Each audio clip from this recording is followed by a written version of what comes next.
चुनाव सिर पर है और ईवीएम्स को लेकर बहुत ज्यादा बात हो रही है कि ईवीएम्स वो कुछ नहीं, वो ईवीएम से कुछ नहीं होगा। नहीं सर, लेकिन अभी एक खबर आई है। अरे खबर मैं ही लाया था ईवीएम्स।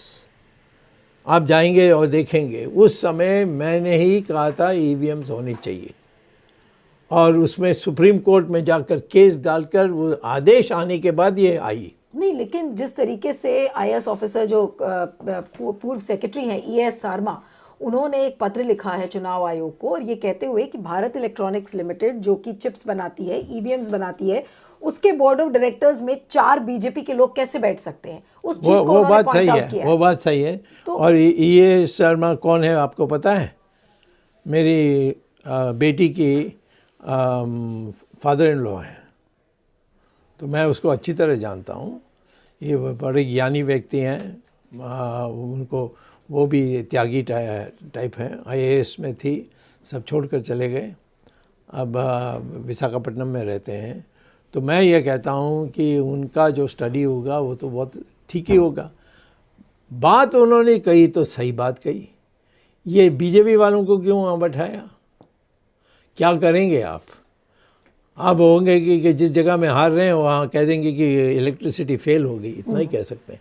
बट मशीन वोट को बदल देगा, ये ओनली मूर्ख कहेगा, और कोई नहीं कहेगा। नहीं, लेकिन जो वो चिप डाली जा रही है, जो बात मिस्टर शर्मा ने भी लिखी है उस चिट्ठी में, क्या कि भाई आप बीजेपी के लोगों को आप बोर्ड ऑफ डायरेक्टर्स में भारत इलेक्ट्रॉनिक्स लिमिटेड के आप क्यों बैठा रहे हैं? क्यों? वो अलग बात है। नहीं, ये चिप का कहाँ है उसमें? नहीं, उन्होंने ये भी लिखा है ना कि जो स्केप्टिसिज्म ईवीएम्स को लेकर हो रहा है, तो उस पे चुनाव आयोग को क्लैरिटी करनी चाहिए। नहीं, आपने जो कहा कि चिप्स को बदल देंगे, ये कहाँ कहा उन्होंने?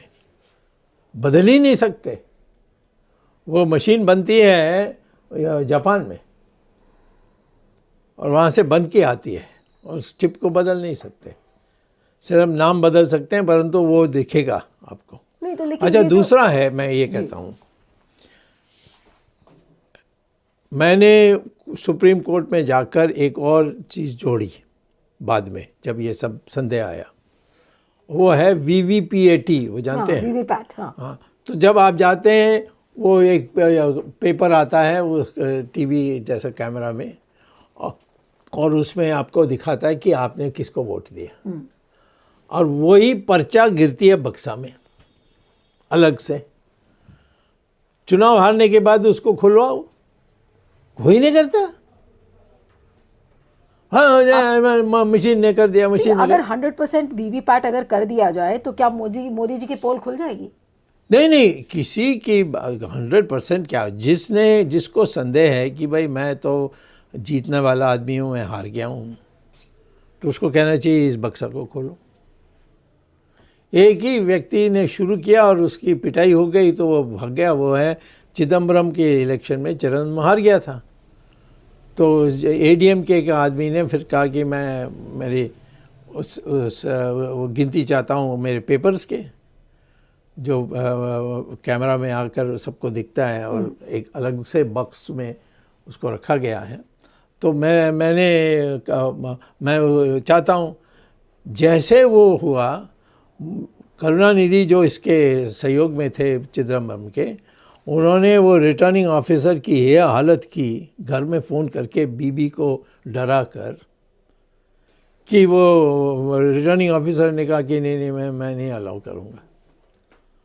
और फिर वो जो एडीएमके के आदमी था कैंडिडेट, उसको पैसा मिल गया तो उसने भी छोड़ दिया।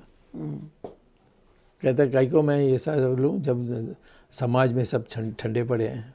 लेकिन आपको लगता है कि जो बात अभी सैम पिट्रोडा ने भी हाल में कही थी कि अगर ईवीएम्स को लेकर क्लैरिटी अगर इलेक्शन कमीशन नहीं करेगा, तब तो फिर मोदी जी को 400 पार मोदी जी सीट कर जाएंगे? तो ये अमेरिका में बैठ के क्यों कहता है यहाँ आकर कहने को? वो तो बेल पर है, आपको पता है, नेशनल हेरल्ड में। हाँ, उसकी कोई कीमत है? एक तो इंडिया में नहीं रहता, हाँ, अमेरिकन पासपोर्ट है, हाँ, और वहाँ से वो लेक्चर दे रहा है, उसकी मैं क्या कीमत दूँ? लेकिन आपको नहीं लगता कि मोदी जी कोई खेल कर रहे हैं ईवीएम के साथ? कर नहीं सकते। जो डरपोक है वो मोदी जी का खेल कर रहे हैं। ये बोल करके आप और मोदी जी को मोदी जी आप कहते हो, मैं तो उसको मोदी जानता हूँ। मोदी जो है वो और उसका बल बढ़ती है। डराओ मत लोगों को, कहोगे नहीं नहीं इलेक्शन वो सब ठीक होगा, आप निर्भय होकर जाकर वोट डालिए, और यदि आपको लगता है कि आपकी वोट उस हिसाब से नहीं आई जिस हिसाब से आपने गणित की, तो उसका खुलवाने के लिए बोलिए। अभी जब राम मंदिर का उद्घाटन हो रहा था तो मोदी जी ने जो स्पीच दी थी, मोदी कहिए, हाँ, मोदी ने जो स्पीच दी थी, तो मोदी ने उस अपनी स्पीच में 4 बार इस बात का जिक्र किया कि काल चक्र बदल रहा है और काल चक्र बदलेगा। ये तो बाहर आकर क्या, हाँ, जब स्पीच दी थी, वो तो इसमें राम मंदिर का क्या संबंध है नहीं उसका? तो काल चक्र बदल रहा है किसका? मोदी का वो काल क्या चक्र फर्क बदलेगा? पड़ता है वो क्या बोलते हैं, कुछ मतलब है। एक बार उसने कहा 2ab कहाँ से आ गई a+b² में तो सब हंसे, इनको समझ में नहीं आई क्यों हंस रहे थे। कहते a² + b² कह सकते हैं, बट ab कहाँ से आ गया और क्या करें, हम सब हंसेंगे।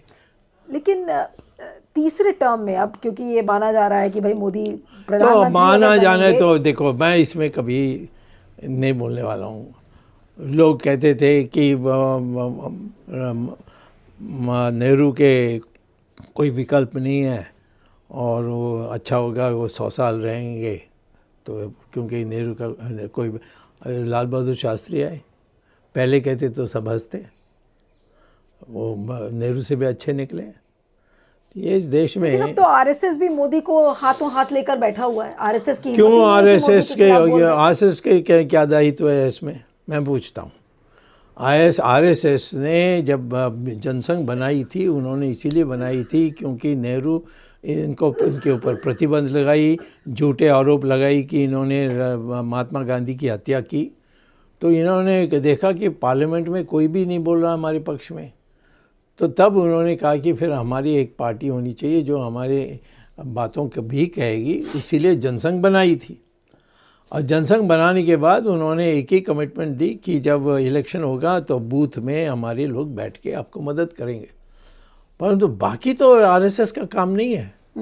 आरएसएस चुप है, क्यों? तुम्हारे लिए बोले तुम चुप हो, और आरएसएस को कहते हो तुम, आरएसएस क्यों चुप हो?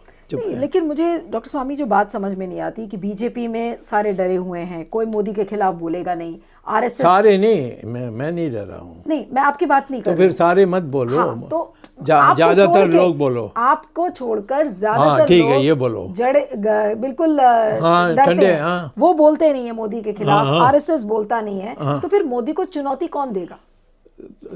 वो तो उनको पूछना चाहिए, मुझे क्यों पूछते हो? मैं तो जानता हूँ कि इमरजेंसी में भी ये लोग कहते थे।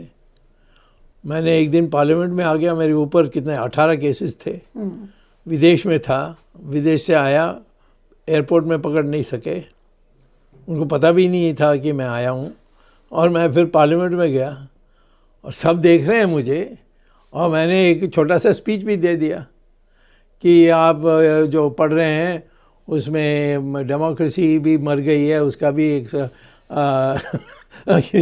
जो होता है क्या, मरने पर उनका एक ये होता है स्पीकर का। मैंने कहा उसका भी आप कर दीजिए। और फिर मैं बाहर निकला, फिर मैं विदेश अमेरिका चले गया, ये पकड़ नहीं सके मुझे। तो ये कैसा हो सकता है? मैं पहले बताता लोगों को, लोग कहते हैं कि ये पागल है, जैसे एयरपोर्ट में ही पकड़े जाएगा। लेकिन आप मानते हैं कि मोदी काल का अंत अब आ गया है? आज मैं तो भविष्यवाणी कर नहीं सकता, परंतु मैं इसको आने नहीं दूंगा, इसके लिए मैं प्रयास करूंगा। लेकिन बीजेपी में तो आपने कहा कि बहुत नेता हैं, आप नाम नहीं लेना चाहते हैं उनका, आपने कहा, लेकिन अभी तो फिलहाल दूर दूर तक किसी का नाम नहीं मैं आप अखबार वालों को खुश करने के लिए ये विरोध करेगा वो विरोध करेगा नहीं बताने वाला हूँ, क्योंकि आपको तो न्यूज़ चाहिए और उनको समाचार चाहिए, दोनों मैं नहीं करूँगा। ये जो होगा वो देखो। लेकिन आप ये मानते हैं कि अगर मोदी आ गए तो फिर देश में चुनाव अगला नहीं होगा? नहीं, वो सब बकवास है, वो उसका बस का नहीं है। ये दोबारा आ जाएंगे, तो क्या हो जाएगा, ये तो बच्चा पैदा हो गया तो नाक टेढ़ा हो गया तो क्या करोगे, इसलिए बच्चा नहीं पैदा करोगे। हो सकता है ना बच्चा पैदा होए ना उसका नाक टेढ़ा हो, उसके बाद उसकी शादी नहीं हो सकती, ये सब फिक्र पहले से करोगे। जोखिम लेना एक बात होती है और भगवान पर विश्वास करना चाहिए। मोदी क्या विपक्ष से इतने डरे हुए हैं कि जितने भी विपक्षी नेता हैं सबके पीछे देखिए ईडी छोड़ दिया है? वो डरे हेमंत हुए सोरेन, नहीं है, लालू यादव, डरे हुए नहीं है, वो डरे हुए नहीं है, वो जानते हैं ये सब कायर हैं और सब ने गलत काम किया है। कांग्रेस के ज़माने में यही हुआ कि लूटो बनाओ, चुनाव के लिए व्यवस्था करो और जितना कुकर्म करना करते जाओ। तो क्या असल मोदी में 100% ईमानदार है? मोदी का ईमानदारी के सवाल नहीं है, मैं कहता हूँ उसको तो पता है सब कुछ किसने क्या किया, तो ये लोग उसके सामने खड़े नहीं हो सकते। उनको किसी कांग्रेस के नेता को खड़े होकर कहना चाहिए कि मोदी ने फलाना जो प्रमुख नेता हैं गुजरात के, उनकी हत्या करने में उन्होंने आदेश दी, बोलेगा कोई? सबको पता है, जाके गुजरात में बोलो फुसफुस सब कहेंगे हाँ ठीक बात है, ठीक बात है। मोदी कहते हैं कि न खाऊंगा न खाने दूंगा, भ्रष्टाचार, ये जो उनका जुमला है चल रहा है, तो आपको लगता है कि मोदी की जो ईमानदारी है उस पर कोई संदेह नहीं है? मैं देखो इसमें आप बार बार क्यों पूछते हो? वो ईमानदार है नहीं है, वो गद्दी में बैठा है, उसको हटाना है। वो ईमानदार हो और उसकी नीयत ख़राब है तो वो भी बुरा है, और वो ईमानदार हो और राष्ट्र की ये जो विकास होनी है वो नहीं हो रही है।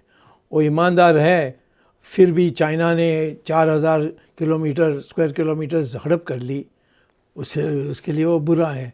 तो ये ईमानदार का सवाल आप क्यों उठाते रहते हैं?